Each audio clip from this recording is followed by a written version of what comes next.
মানুষ মানুষের জন্য, আর একটু সহযোগিতা পেয়ে আমার এই ভাইটি হয়েছে ধন্য। তিনি গড়ের জন্য থাকতে তার কষ্ট হয়েছিল, সেই গড়টির ব্যবস্থা করা হয়েছে দেশি এবং প্রবাসীদের কল্যাণে, মানে অর্থায়নে। তো এই গড়টি আজকে তিনি উঠবেন এবং সেটা পরিপূর্ণ হয়েছে। তারপরে অনেক কাজ কিছু বাকি রয়েছে। তার আর্থিক অভাবে তার একটি থাকার মতো গড় করার মতো সম্ভব ছিল না।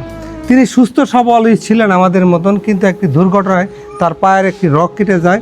আমাদের মতন যে পরিশ্রমের কাজ আছে সেই কাজগুলি আসলে তার পক্ষে করা ঠিক সম্ভব না।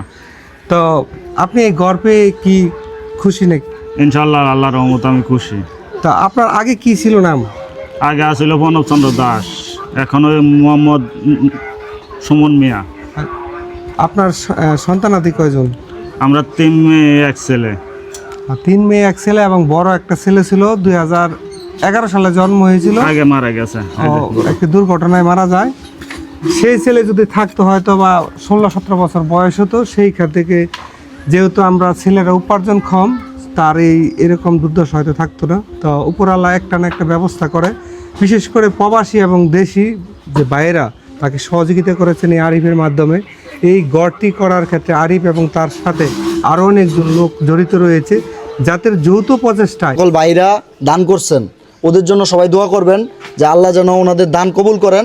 এবং আপনারা যদি কোনো ধরনের সহযোগিতা করতে চান সুমন মিয়া ভাইয়ের জন্য, কারণ ওনাদের মোটামুটি সব কাম কমপ্লিট, কিন্তু এখন হলো ঘরের জিনিসপত্র যদি বা কোনো ধরনের অর্থ দিয়ে আপনারা সহযোগিতা করতে চান, তাহলে আপনারা সহযোগিতা করতে পারেন। ঘরের কিছু কাজ বাকি আছে, আপনার মাটির কিছু সমস্যা আছে, আর হচ্ছে আপনার উপরে যে ফ্লোরটা হবে এটার কিছু সমস্যা আছে।